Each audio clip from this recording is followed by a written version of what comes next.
The 2024 UK general election is fast approaching.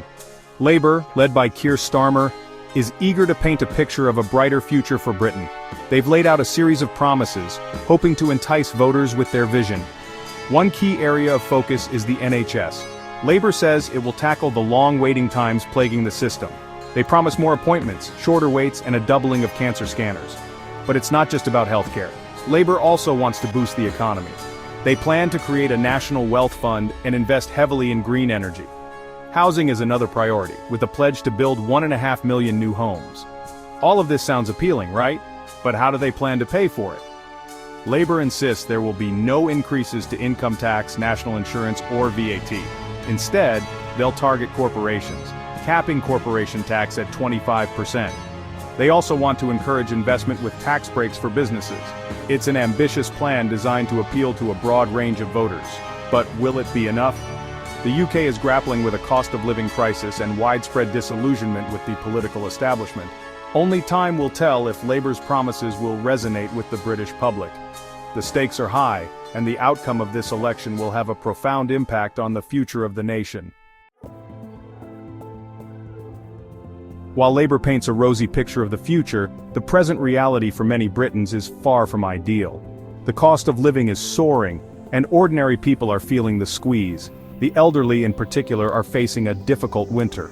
The government's decision to cut the winter fuel payment has left many struggling to heat their homes. Meanwhile, taxpayers are footing the bill for the government's controversial policy of housing asylum seekers in luxury hotels. Images of migrants enjoying free heating, meals, and healthcare while pensioners shiver in their homes have sparked outrage. The situation has further fueled public anger over immigration, a potent issue in British politics. But it's not just the elderly and taxpayers who are feeling the pinch. Everyone is affected by rising costs. Bus fares have gone up, taxes are increasing, and NHS waiting lists are longer than ever. The government argues that these measures are necessary to tackle the country's economic woes. However, many Britons are struggling to make ends meet. The gap between rich and poor is widening, and social unrest is on the rise.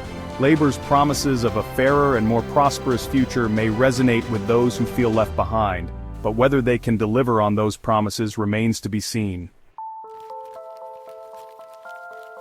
Keir Starmer's past as Director of Public Prosecutions has come under scrutiny as he seeks to become Prime Minister. Some critics point to his record on prosecuting child sexual abuse cases, particularly the Rochdale grooming gang scandal. They argue that under his leadership, the Crown Prosecution Service failed to bring perpetrators to justice. Starmer has defended his record, stating that he made significant reforms to the CPS during his tenure. He points to his role in introducing the first paperless hearing, and his involvement in high-profile cases like the Alexander Litvinenko poisoning. However, the criticism surrounding his handling of child abuse cases continues to dog him. The issue is particularly sensitive in light of Labour's pledge to prioritize the safety and well-being of children. Starmer's opponents will likely seize on this issue during the campaign, attempting to portray him as weak on crime. How Starmer addresses these criticisms could be crucial to his chances of winning the election. Section 4. Growing dissatisfaction. Public sentiment towards Labour. Despite Labour's promises and Starmer's attempts to present himself as a capable leader, public sentiment towards the party remains mixed. Many Britons are disillusioned with the political establishment as a whole, viewing Labour as out of touch with the concerns of ordinary people. The party's handling of Brexit, which divided the nation, continues to haunt them. The recent riots involving the English Defence League highlight the deep divisions within British society.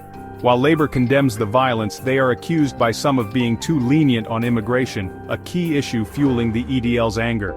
The party faces a delicate balancing act, appealing to their base while also addressing the concerns of those who feel left behind. Adding to Labour's woes is the perception that they lack a clear vision for the future. While their manifesto outlines a range of policies, critics argue that it lacks substance and fails to address the root causes of Britain's problems. The party's messaging has also been criticized as being too negative, focusing on criticizing the current government rather than offering a positive alternative. Section 5. An uncertain future. Concerns loom large on the horizon. As the election draws closer, a sense of uncertainty hangs over Britain. The economy is teetering on the brink, social unrest is growing, and trust in politicians is at an all-time low. Labour's promises offer a glimmer of hope to some, but many remain skeptical. The party faces an uphill battle in convincing voters that they are the right choice to lead the country through these turbulent times.